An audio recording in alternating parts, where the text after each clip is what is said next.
추석 연휴가 끝난 직후 국내 주식과 채권, 원화 가치가 급락했습니다.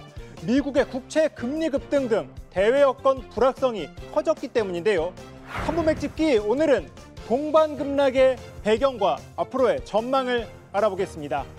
현지 시간으로 지난 3일 세계 채권 시장 금리의 지표가 되는 미국의 10년 만기 국채 금리가 2007년 이후 16년 만에 최고치를 기록했습니다. 4.8%를 넘은 것인데요. 하루 만에 0.13%포인트가량 급등한 겁니다. 이후 약간의 숨고르기에 들어갔지만 예전보다 높은 수준을 유지했습니다. 미국 국채 금리가 오른 것은 미국의 고금리가 예상보다도 오래 이어질 수 있다는 인식이 확산한 영향으로 해석됩니다. 이 미국의 고금리가 국채 금리까지 끌어올린 것입니다. And we intend to hold policy at a restrictive level until we're confident that inflation is moving down sustainably toward our objective. 세계 최고의 안전자산으로 꼽히는 미국채 금리 상승은 국내 주식과 채권 그리고 환율에 직접적인 영향을 줬습니다.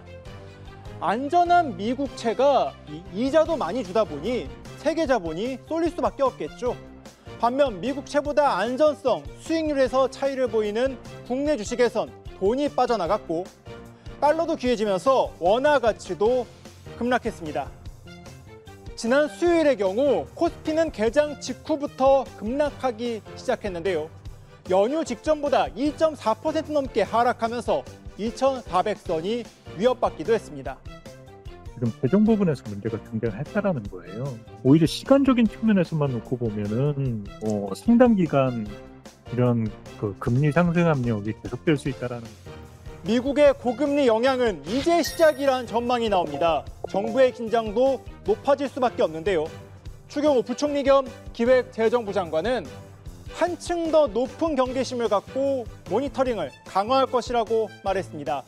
또 필요시 자금 공급 대책도 시행하겠다는 뜻을 밝혔습니다. 투기적 거래로 외환시장 불안이 발생하지 않도록 적극 대응하는 동시에 필요시 채권시장 안정화 조치 등도 적기에 시행토록 하겠습니다. 한국은행은 오늘 19일 기준금리 인상 여부를 결정합니다. 대내외 불확실성이 커진 가운데 금리 인상 가능성이 높아졌다는 전망까지 나오는데요. 다만 소비 위축에 대한 우려도 여전해 인상이 쉽지 않을 것이란 목소리도 나옵니다.